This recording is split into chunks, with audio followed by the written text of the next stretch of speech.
बड़े भाई प्यारेलाल कवि जी बड़ा मिजाज में विरह के लिखलन संग में रहल जरा आप लोग जानते हो। तो कभी कभी तू मैं में भी हो जाएगी हम लोग में। हम कल यार रामदेव उस्ताद का विरह बजत रहल। हम कल यार देखत हुआ विरह सुनत हुआ ऐसा विरह लिखा मतवा उसी आ गई कल तब ऐसा लिखत है तो ऐसा गई बा का हमारे बिल्कुल कोशिश रही लिखा बड़ा खुशिया के विरह के लिखलन। विरह का शीर्षक हो एक फूल और एक ही फूल। फूल अपने औलाद के भी कहल जाला। 15, 20, 25 मिनट ये विरह के बड़ा आनंद से सुनिए, बड़ा मजा आई। एक फूल और एक ही फूल, दुनिया में सबसे बरियार हथियार, तेगा कटार बम गड़ासा भाला बंदूक ये कुल पीछे छूट जाले।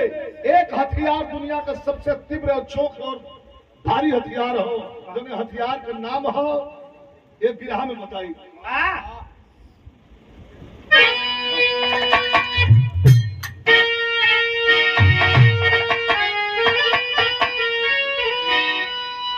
तो जहां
प्राचीन इतिहास, पुराना इतिहास आल्हा उदल के जमाने का कहानी हो। आल्हा उदल में भी कुछ कंफ्यूजन रहा। आल्हा उदल कौन थे? किताब में लिखल प्रमाण मिलल आल्हा उदल भी यदुवंशी रहलन, लेकिन आल्हा उदल बड़े वीर रहलन। जब जमाना एक समय आल्हा उदल के आयल तो वीरताई का चर्चा भइल। फिर जमाना लोरिक सोनू का आयल तब वीरताई का चर्चा भइल। लेकिन आल्हा उदल निकलते थे जिस राह से मौत भी अपना रास्ता बदल के चले। हर क्षेत्र का लड़वैया, माटी का लड़वैया उतने बड़ा, तेगा तलवार तीरंदाजी का कोई जवाब नहीं। लेकिन कहानी में विरह के भाव में लिखल गया, गजल का अंदाज हो, बड़ी पुरानी चीज हो। देखा हम तो नुसरत फतेह अली खान से लेकर गुलाम अली के भी गाई, लेकिन यहाँ गुरुज लोगन की याद में एक लाइन पुरानी चीज रखल गई। कैसे माता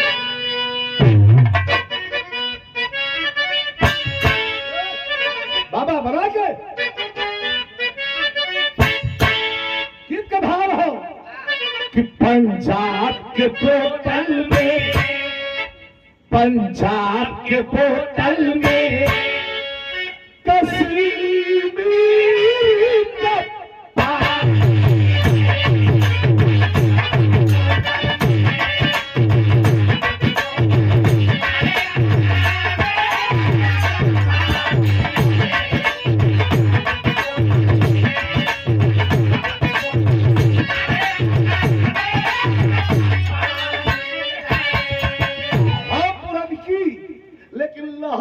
की कहा,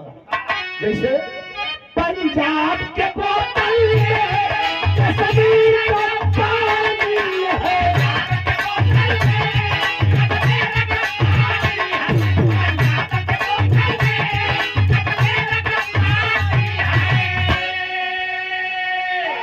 हमारे आजाद चौहान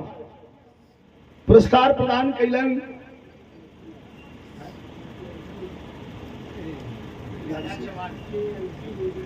अच्छा अच्छा अच्छा, केएलसी म्यूजिक बोले रहा ना। हाँ आप बोले रहा। आजाद चौहान बड़ा अच्छा कंपनी है यार तुम्हारा।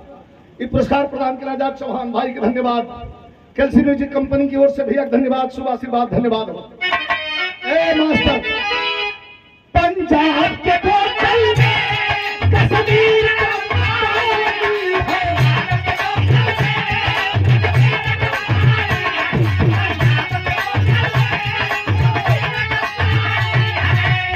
अरे कश्मीर का पानी है, लखनऊ की नजाकत है, नजाकत लखनऊ की नजाकत है। अरे पान की जवान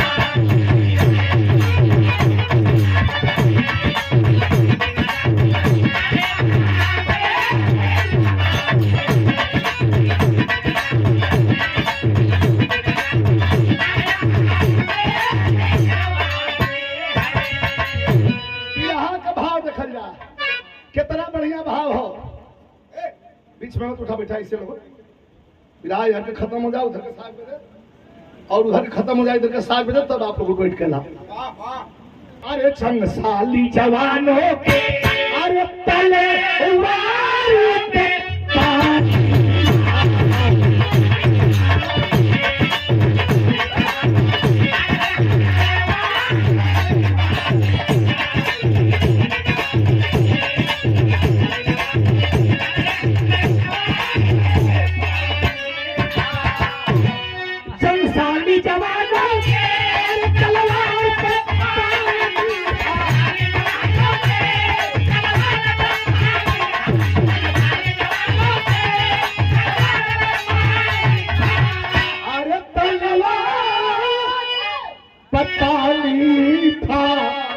धरती भी तूफानी थी,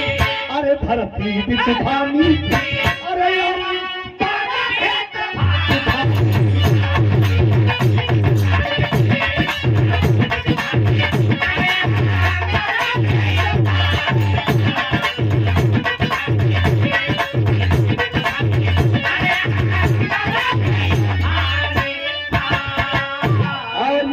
अध्यापक हमारे है शेर समर में सन के, है शेर समर में सन के जब खन का खूनी खंजर, है शेर समर में सन के जब खन का खूनी खंजर। चल जाए नजर में जो भी आ जाए मौत का मंजर।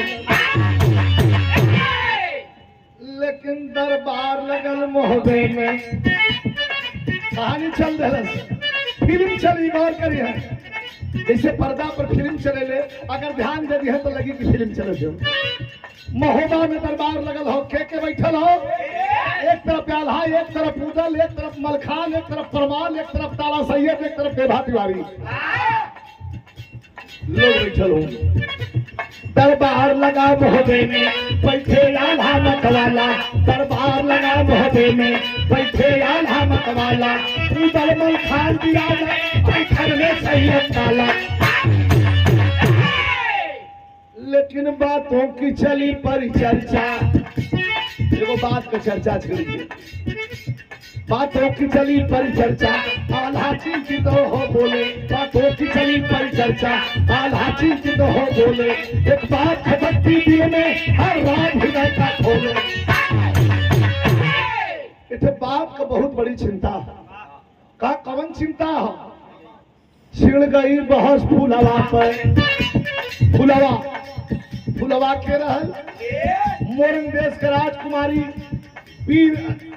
उदल का मेहरारू, वही पर बहस छिड़ गई। अब कवन बहस छिड़ल, छिड़ गई बहस फुलवा पर, बोले है सैयद ताला। छिड़ गई बहस फुलवा पर, बोले है सैयद ताला। नारायण समीरा गोदी में एक वंश चलाने वाला। बहुत चिंता का विषय है। का उदल से पूछा कि गौना करौले कितना दिन भेल। आल्हा पूछ बैठा उदल कितना दिन हो गल गौना करौले। कल भैया हो गल धीरे धीरे 14-15 साल का, 14-15 साल हो गल। नयन से मिला गोदी में एक वंश खिलाने वाला। एक वंश चलाओ वाला तोहरे पैदा हमले ना कैला तो ले में आदमी हंसा लगला। कुछ लोग का कहला कि हाय कोई कमी फुलवा में। अब दिखाई अब कौन हथियार बतावत है, ये हथियार हो ताला सैयद कहलन। अरे हाय कोई कमी फुलवा में क्या उधर सीधा मर्दी, हाय कोई कमी फुलवा में क्या उधर सीधा मर्दी। उधर फुलवा के साथ हम सबकी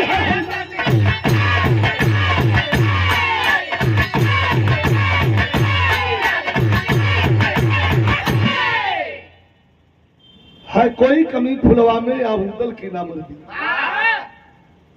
एक शानदार आदमी के अगर मर्द बना ना मर्द बना दे वो आदमी भाई जीता तलवार निकाल के उदल दौड़ दे। ताला सैयद कहा कि तोहार दाढ़ा काट ले ले के तलवार दमा तो ले भैया आल्हा खड़ा हो गई। भैया आल्हा खड़ा हो गई। अब खड़ा होके तलवार लेके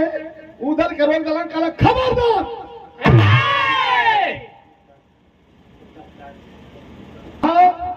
उठला रोबता चल रहा बात लग गई। इतना भैया बैठला के शानदार आदमी के अगर कह दे जा मर्दवाना मर्दा हुआ का यहाँ प्रमाण दे रहलन कि है कोई कमी फुलवा में या उदल की ना मर्दी। उदल फुलवा के साथ है हम सबकी है हमदर्दी। रोवे लगल उदल भैया भैया एकदम उदल रोवे लगल। बड़ा सीरियस पॉइंट है। उदल रोवे लगल। रोवत का महफिल से उठलन और उठ के चल रहे। कैसे चल रहे?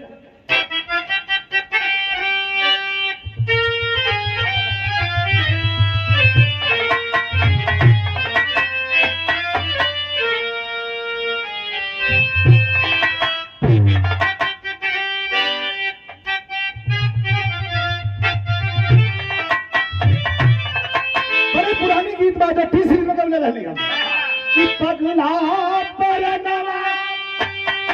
दर्द का छोड़ा फर्ज में आ जा। कभी कहा थोड़ा कि खंजर तेरा से भी बढ़ के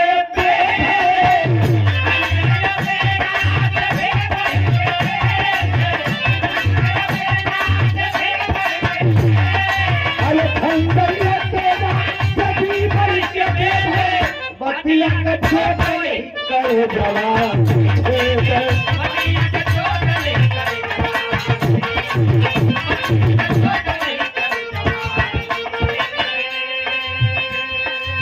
खुद के उदल दाई सकले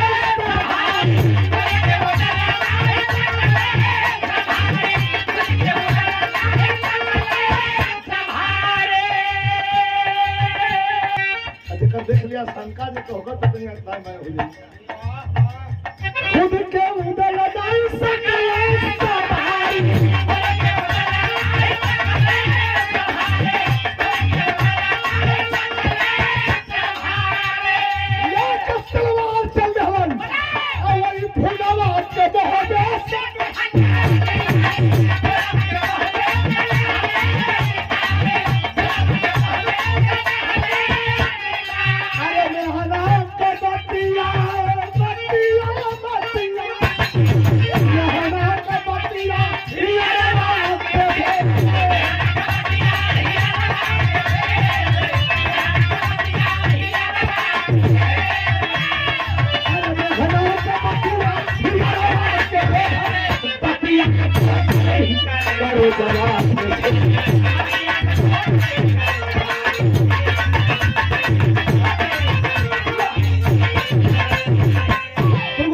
साल में हम लोग मेहना मारत हूँ।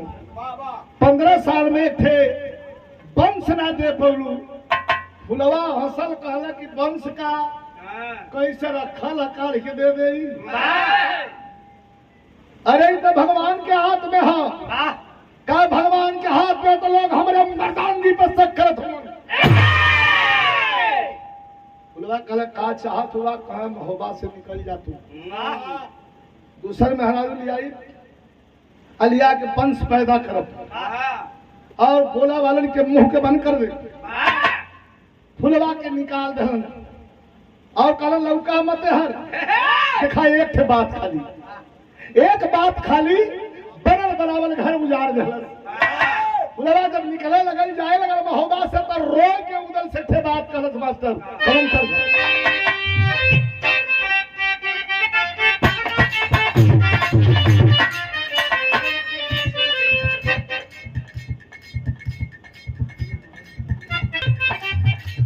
अरे गुजर नजरी से जब तू गुजरिया,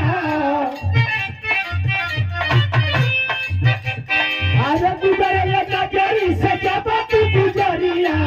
धड़क के लचोरे से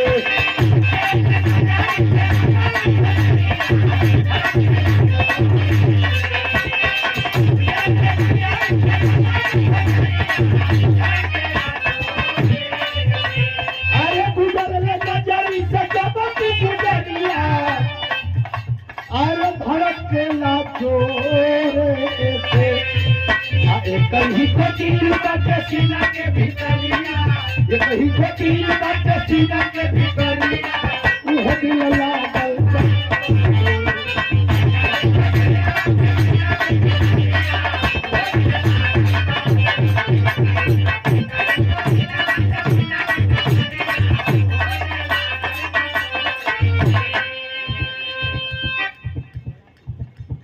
कहना है कैसे रोवल फुलवा तू कैसे कर जावा, उधर जब निकाला लगवा तो कहत बात 15 साल का प्रेम एक झटका में तोड़त हुआ। रोवल फुलवा तू कैसे कर जावा, अरे बनई बाऊ अरे यही के बिना कैसे बेटावा को सुखावा, यही के बिना कैसे बेटावा को महोबा में पैसा रह गई।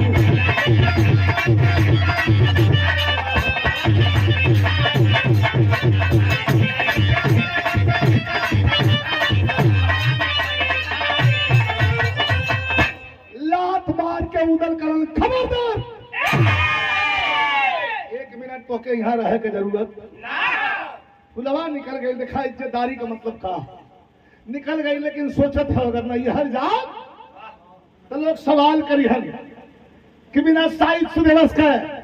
ये अकेला कैसे चलन चली आवत हो ना। जब नहीं हर बेचारी फटकत महल में रहे वाली राजकुमारी रानी मतिन जिंदगी बिताने वाली फुलवा चल दहलस तो हमारे गुरुजी के भाव लगल कैसे मास्टर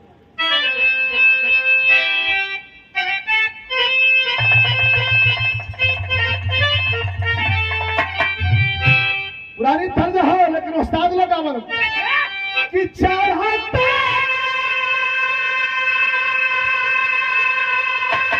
अरे चढ़ाते फागुन की ओर जारी गई न हो कि मोर सजनू सनैया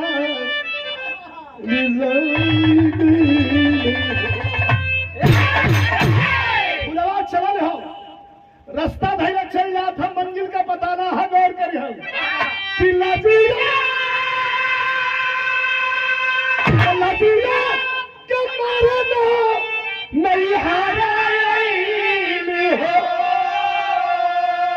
कि खटखट हुआ बेचारी माई हर गई।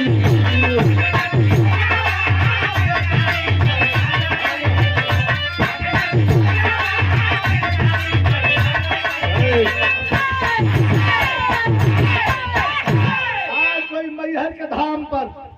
वही सीढ़ी पर देरी से सुतल हो बड़ी सुंदर रहन फुलवा लोग देखलन तो हल्ला मच गल। बात उड़ते उड़ते पहुंचल सिंगारिया बाबा पुजारी बाबा जो मंदिर के रहलन मैहर आइला पानी का छिट्टा मरलन उठ के बैठ गई पूछलन कि कहाँ घर है आँख से आंसू टप टप चुगो तो कलर ना पता का ना हो तुहार का ना जानी करे टटके मांग में तो हृदय सिंदूर लौकत के कर तोहर मालिक के हो, रोवे लगल कहीं हो ना पता हो। तब पुजारी बाबा कहलन कि तब यही भगवती का धाम हो, हमार बहन चाहे बेटी बन के ही जिंदगी बितैहा। वक्त आई मौका आई तैया माई यही रास्ता बताइहा, परिवार का कोई आई और धोके लेके जाई। मैहर का पुजारी बाबा आदे हाल है सरनिया, हमारे रही के बितावा जिंदगनी के फुर्सत उजला सवारे गई हो कि भटकत फूलावा बेचारी।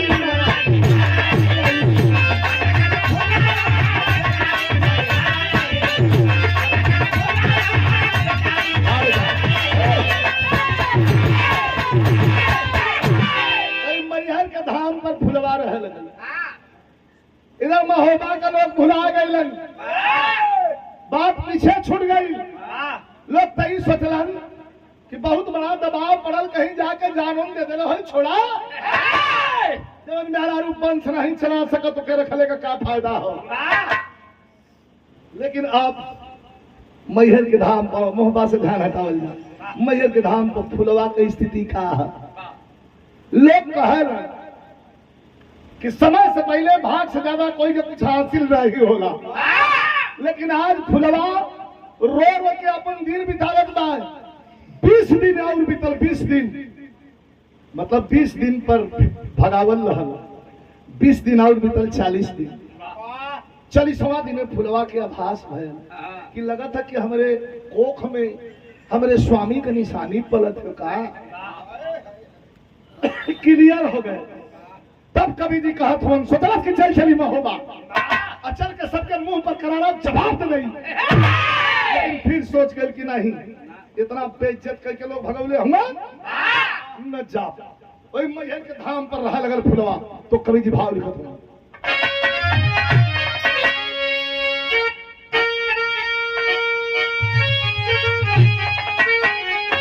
कवि कहत हन अरे जवन बादल बिघा,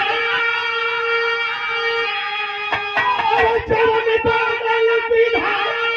उलट फेर नहीं खे, अरे उलट फेर नहीं खे के ऊपर वाला के घर में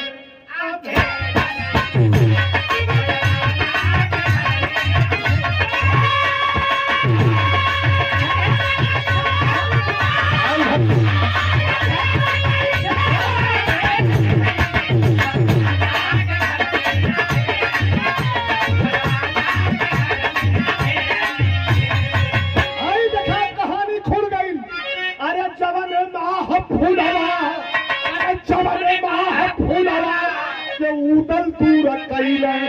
संजोग से वही महारानी के गर्भ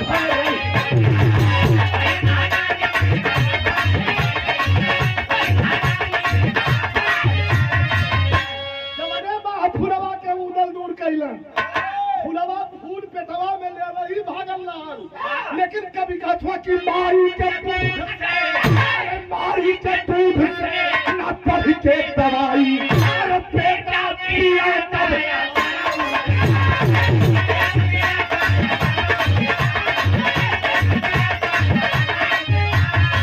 अरे कबो किस्मत के बल पे, अरे कबो किस्मत के बल पे मैं तेरा नहीं थे, ऊपर वाला के घर में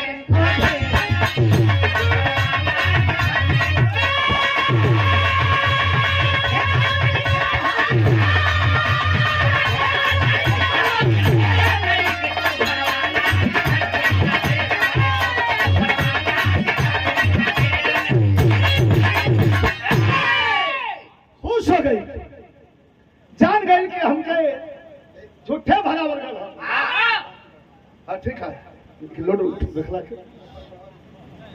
जान गई कि हम झूठे भगवना,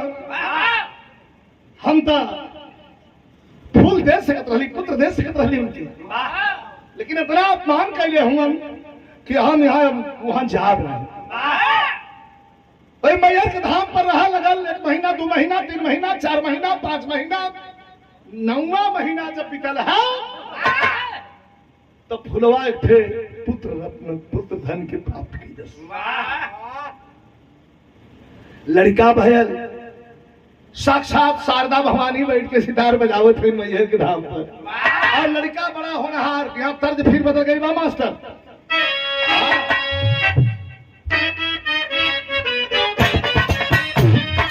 बड़ा जोर गावत हुई नहीं लागे मिजाज अभी सही नहीं है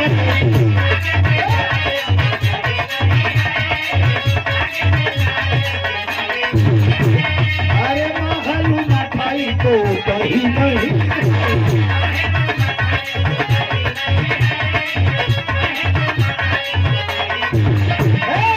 लागे मिजाज अभी सही नहीं है महलू मखाई तो कहीं नहीं पानी में चीनी जैसे भोले राजा जी अरे भोले राजा जी पानी में चीनी जैसे भोले राजा जी अरे भोले राजा जी कमरिया कोले कमरिया कोले अरे कमरिया कोले कोले कोले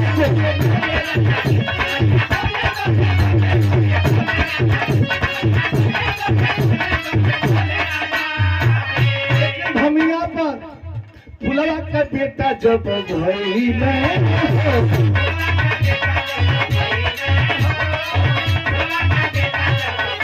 अरे नानिया में ठीक बाबा थैले अबाजी अरे जोश का तारा चढ़के बोले लागल बा अरे बोले लागल बा जोश का तारा चढ़के बोले लागल बा बोले लागल बा चलिया मारो चलिया मारो चलिया मारो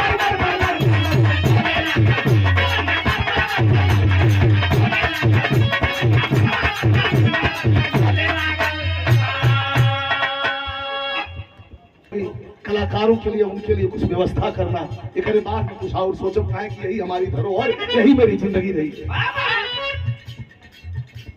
आशीर्वाद दीजिए और लगता है कि नजदीक है समय लगता है कि समय नजदीक है कुछ हो ही जाएगा। 100 रुपया पुरस्कार से बहादुर भैया के धन्यवाद नमस्कार प्रणाम हो। अच्छा तो 1 साल 2 साल 3 साल 8 साल 10 साल देखा में समैया बीत गई हो गल 18-19 साल लगल लड़कवा चढ़ा पढ़ा अब वही बिहार के सीढ़ी पर से धर नीचे धर ऊपर लगल रियाज करा लगल जोर बढ़ा जना था तो अंदर ईश्वरी शक्ति समाहित होने लगल इतना जोर हो गए करे तो ले तवने ही घरिया मैहर के नगरिया अरे तवने ही घरिया मैहर के नगरिया अइले आल्हाए काए आल्हा वही अखाड़े पे अपन याद मारे खातिर लगोता जहिया कसा लगल आ जब याद मार तो बगलिया में देखलो कि 19-20 साल का लड़का हो बड़ा छाप के रियाज मारत हो और जहां रियाज मारत हो वहां धरती भीतर बोले अखाड़े पे भेटे अमर जीत से भाई लगा अरे अखाड़े पे भेटे अमर जीत से भाई धड़कन करे जा आल्हा देखलो कला बड़ा सुंदर लड़का है आपन अपने हो कहला यार लड़का ए लड़का रे गवा रोक गला कहा हो कया तोरी तो याद करा दे कहा पुरनिया हुआ पटक में टूट गई हड्डी आल्हा कलो रे कर दिखा सारे करे चिन्हत ना लो हंसा लगना कहा था कि हमके चिन्ह ना अच्छा सचमुच आल्हा बहुत गिर रहल उदल के मलखान के परमाल के ताला सैयद के देभा तिवारी के टांग जाने के लड़ाने के निकाल दे एक बात याद करो मारा का चिहत ना हुए आप तो कहीं लड़ा दे हमके हाथ मिल गए धोखा होता हाथ मिल गए भाई हाथ भी दौड़े भाई चोर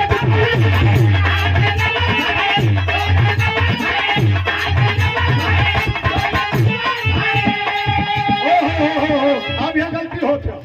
लड़का गलती करला तो बाप कुशल होले, लेकिन जब बड़कवा गलती करला तो बर्दाश्त ना हो। था गर्दन पर 1 कुंटल का हाथ, गर्दन को था जो लड़का के मारी ढलन छौरिया के चल गया खाड़ा से भरे कहो बुढ़ौती में ताकत दिखावत हुआ तो हमार जवानी है ला झुला के चवने हाथ मरलस की आल्हा फर मुहे माटी उठाल हो लगल बाप रे बाप इसरवा हथवे से मरल सो करे हथवा कोई ताकत हो हां हथवे से मरले है का तू पुरनिया हो के इतना उड़त हुआ हमार तो मैं चलत हो कसाए लगल हाथ भी दौड़े भाई चोर लग दौड़े भाई देखा देखा ये पूरा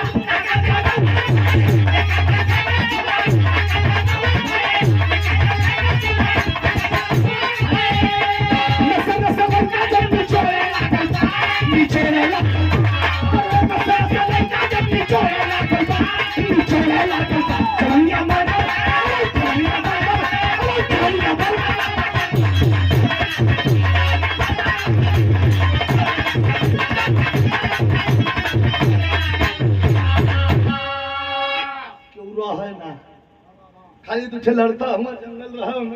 हमें ना था जोर चला लगा आधा कहना कि तुक छोटा दिखा बारह साढ़े किलो झापड़ उड़ जाई लेकिन उतना लगल जब कस आधा जीव बचावल चाहत हुआ लेकिन बचा ना लड़का ललकारलस खबरदार इतना पेट लगल भीतर भरे आवाज जाए बस कर ले हुआ मर्दवा लड़ावे हवा लड़ा चढ़ के पैतरा पे लड़ा लग गई लाल बिहारी मिश्र वाली तरह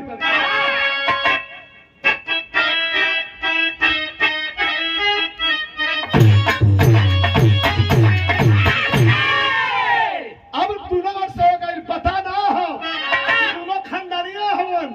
लेकिन कभी का तो आल्हा के बड़ी ग्लानी आत्मग्लानी होते हो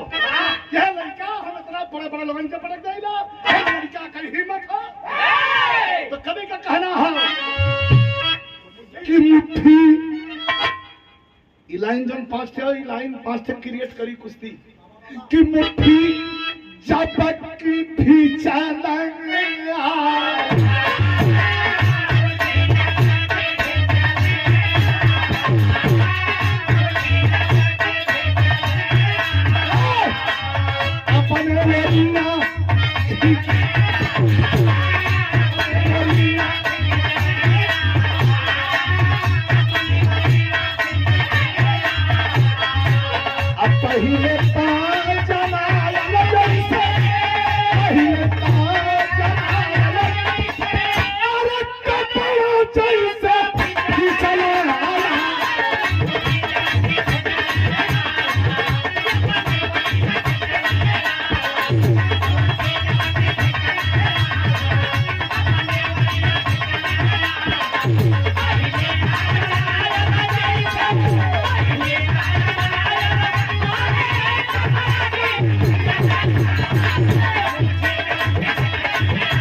पहलवान के धरती हो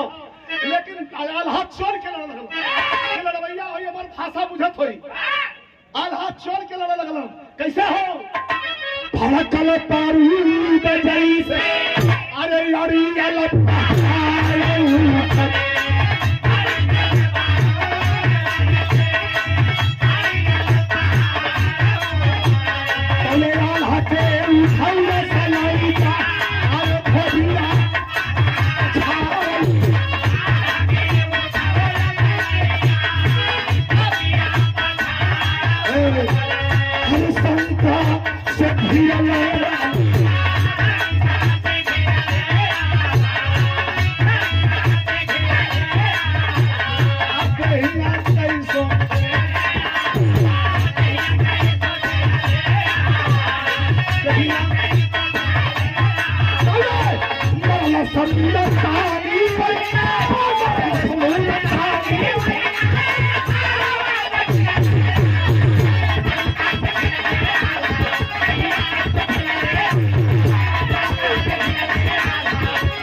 आल्हा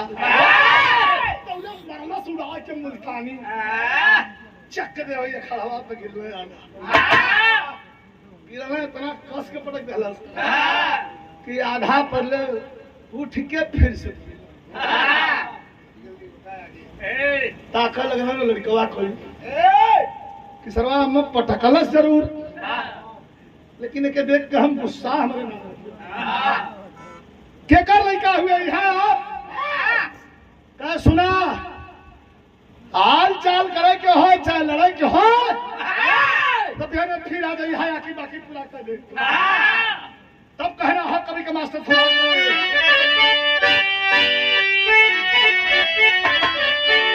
अरे ललकारी जब माई कह बुढ़ावा अरे ललकारी जब माई कह बुढ़ावा कि लड़के अरे लड़के शेर समर में पटक के सीना थारी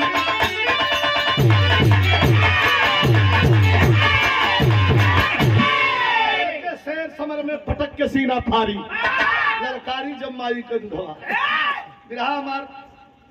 5 मिनट है लेकिन फिर से आप उनके ताजगी आ जाए आल्हा मूड खराब हो गया निचवा से गोड़ परसों की माई सरवा कनकौने का लड़का है बेइज्जत के धलक पटकाए गई अब हम दर्शन करे ना आई माई अब दूसरे दे आई चल रहा लेकिन नजर घुमा घुमा देखा तो कैसे है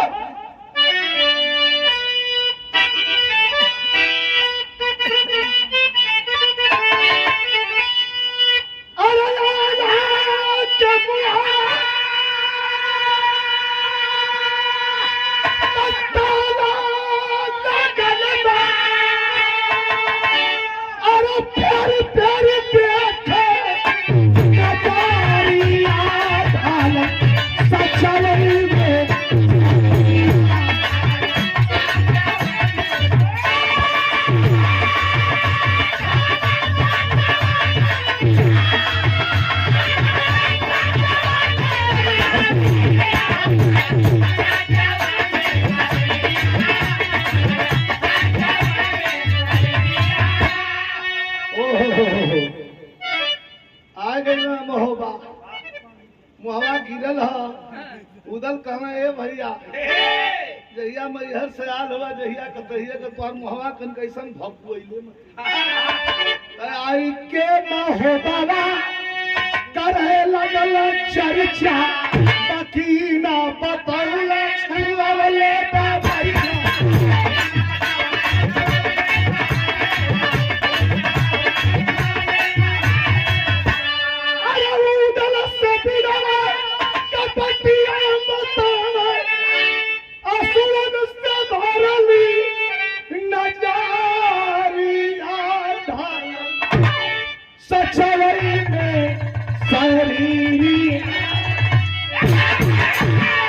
कुछ पर मनवा में चलत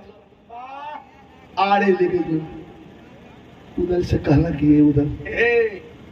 इठे लड़का 18-19 साल का मैहर के खड़वा पे मिलल रहे मर्दी कहा उसे का कौरी मर्दी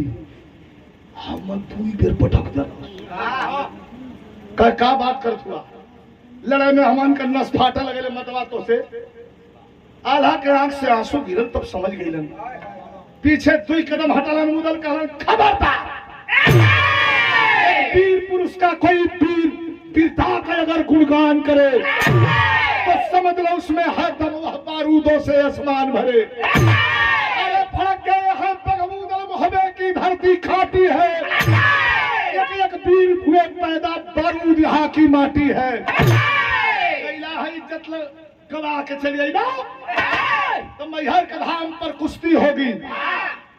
कहाँ का लड़का रहल कल ना जाने तो जंगलवे में से आया और जंगलवे में पछैया कई दिन कहीं 11 दिन कहीं हमें दिन हुई कुश्ती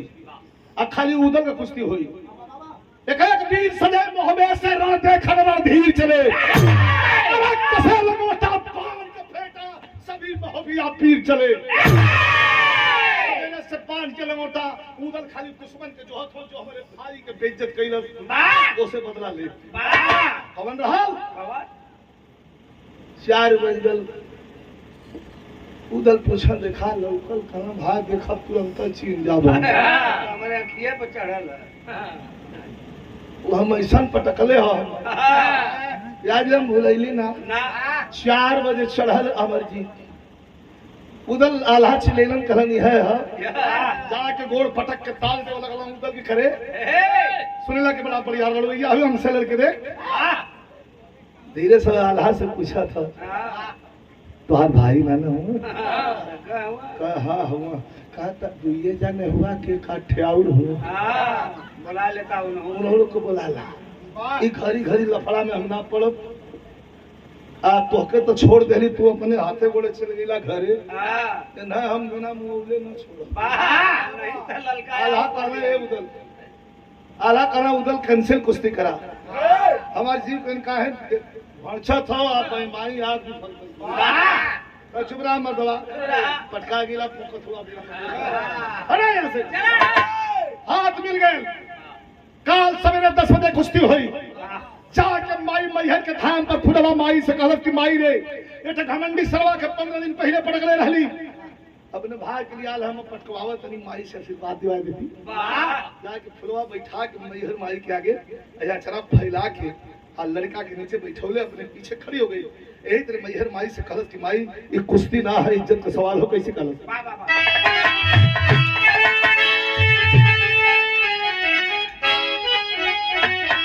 अरे कुश्ती ना इज्जत हो खंडानी पानी डूबी ना और रखा लागे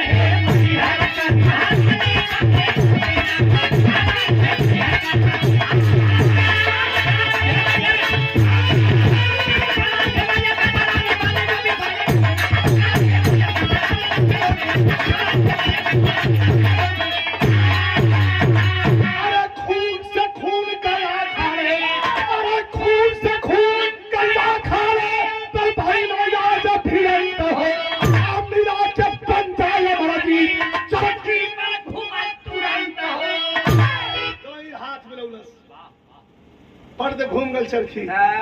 छटक के हो दे उधर खड़ा भई आला कहना भाई अब्बो से मतलब हमार भाई आंख हरकत से मान जो भाई उधर कहना आला से तू चुप रहा ई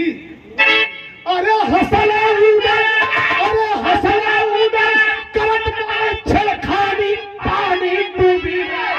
ये 4 मिनट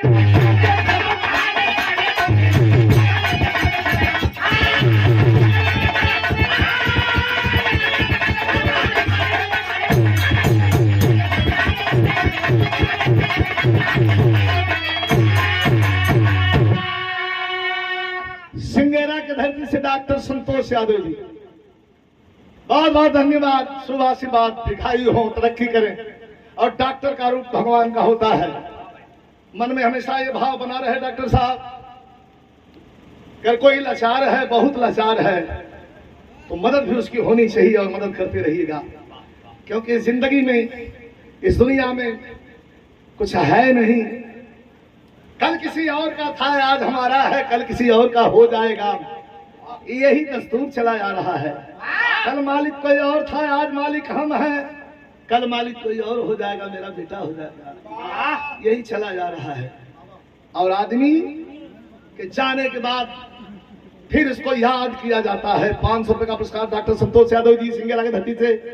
बहुत बहुत आपके प्रणाम सब भैया के प्रणाम बा हसना उदल करत बा छेड़खानी जाके आल्हा करी घूम के हाथ लेके माटी में रगड़त हुआ आल्हा से कहलन वाला इनके आल्हा समझ ला से आल्हा खुमना लेकिन समझ ला अरे बात रगड़त हुआ आल्हा कहलन कि तुम मत लड़ा जब हम कही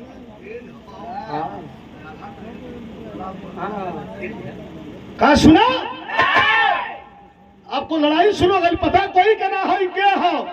न लड़का के पता है कि हमारे बाप हमन आना वो उनके पता है कि हमारे बेटा हो गाजीपुर कबड़े शानदार आल्हा के गायक मोहम्मद हनीफ मास्टर अपने जवानी में गावत रहलन जब मड़ई में गावे लगल तो पहरिया के लोग जना की बड़ा माग लग जाई तो कैसे मास्टर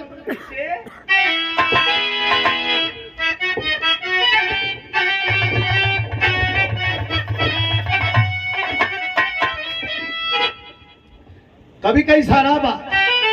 कभी कहत रहा कि लोहा के लोहा जब काटे अरे चीख कर निकले तो आवाज अरे अपने लोग खींचे बढ़ाऊ अमर जीत सब है अरे तावत से तारो पत्ता तो चलता था लेकिन हार जीत अरे अब लड़का भी खाई अरे पूरा चौक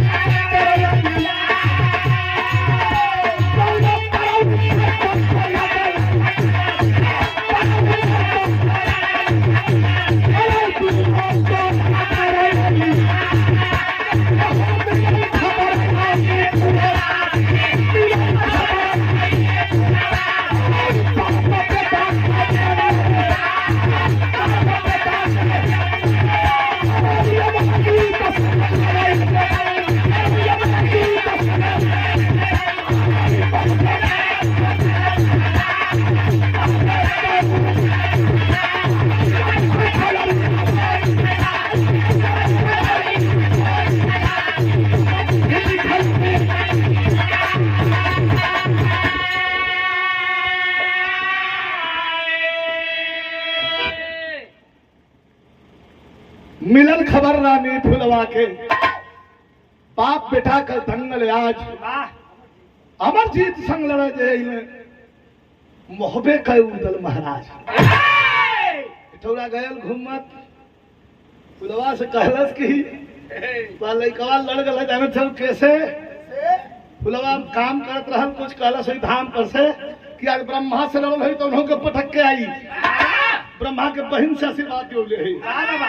करे ब्रह्मा के बात छोड़ा कलयुग के हनुमान से लड़ गल है कह के कलयुग में हनुमान है कह अमरजीत संग लड़े जे मोहबे कह उदल महाराज हरिया पूजा कर ले रहल चन्न दे हाथ से छूट गई आके माई मैया से रोवा लगल कि माई बेइज्जत कह के महोबा से भगा दिल वीरस के विवाह में करुण रसो बेइज्जत कह के महोबा से भगावल गई तो से उड़ान ना दिल पेट में थे लड़का लेके अपन दुर्दीनता का दिन काट लेहली वो लड़का के पैदा करके वही के सहारे अपन जिंदगी बितावत रहली लेकिन आज जौने दोराहे पर हमें खड़ा करौले हो माई एकर कोनो रास्ता बतावा माई का करी हम के कह दे जिताए दिया के कह दे कि हरा दिया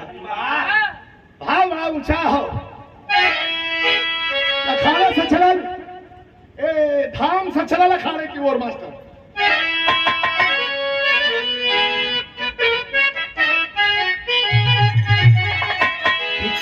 मैहर वाली माई यो अल्लाह का प्रारूप काय मैहर वाली माई कई रूप खेलवा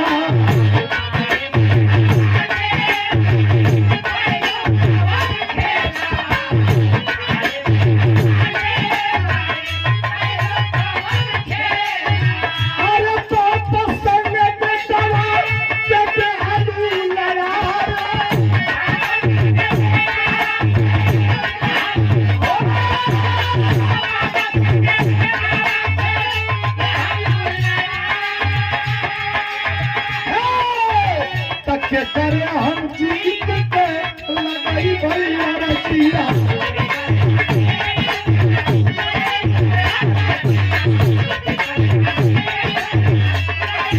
अरे देखिया से सेनुरा भिड़ा लया जाता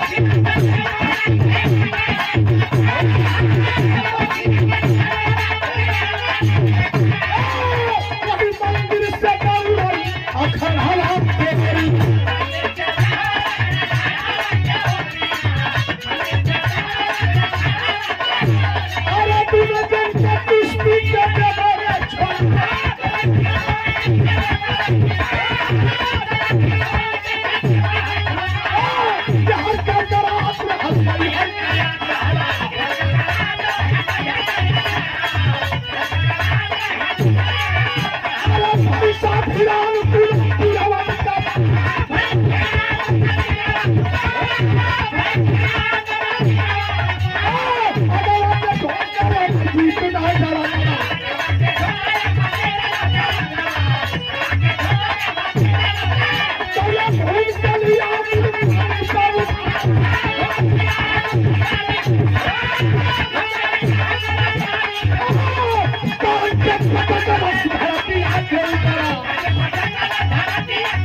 सिंगार रहा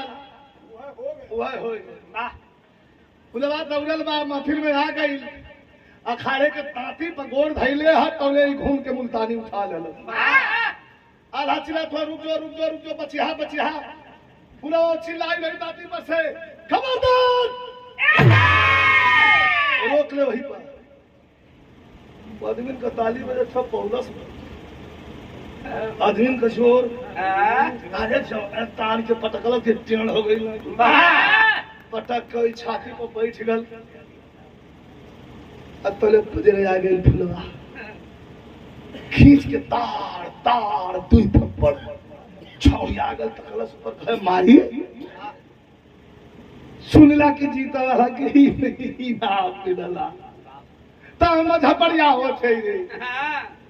फुलवा के आंख में आंसू कहे उतर जो कहे नौ तरफ सारे हर 15 दिन पर सब हम परेशान करते एक थोड़ा के मोबाइल लेवे दे आज हट तो कैसे ही लिए अच्छा कुश्ती दिखा रहा लिया हमार देख ले लेकिन कहा कहकर पर्चे कुछ करे हट रे छो लेकिन का कलस फुलवा मास्टर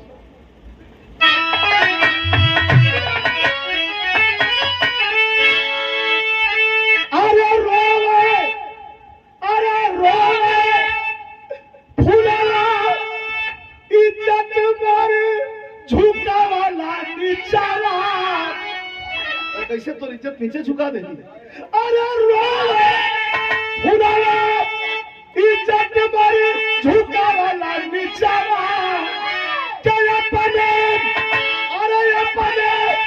यही बाबूजी के छाती पर से उतरा बचा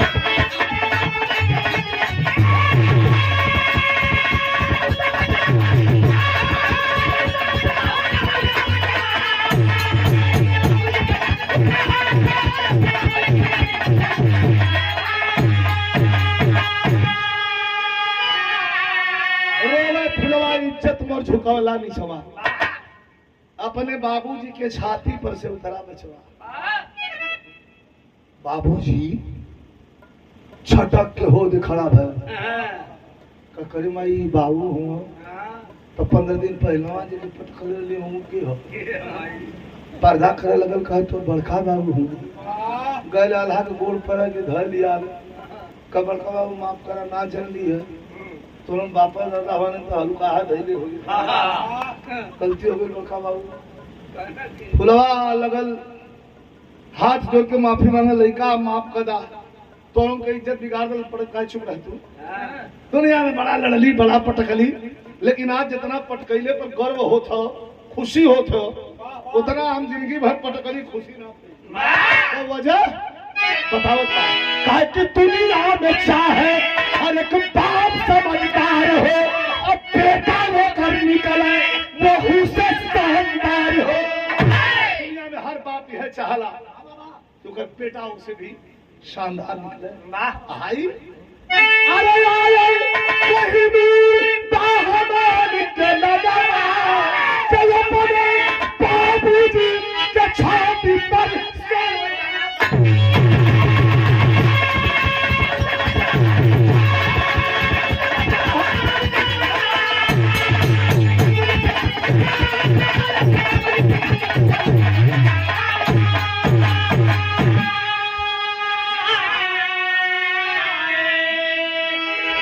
सीने से लग के समय मैहर माई का पूजा कैलन लोग अलिया के जब चले के तैयारी कैलन लड़का के महोबा की ओर तो जश्न मनावल घर महोबा गुरु बिहारी गुरु गणेश गुरु रामधारी की लीला रामदेव चंद्रिका कविता छोड़ गई ललकारी जब अम्बारी नहीं भरा पिगई प्यारे लाल सदगुरु चरण धरी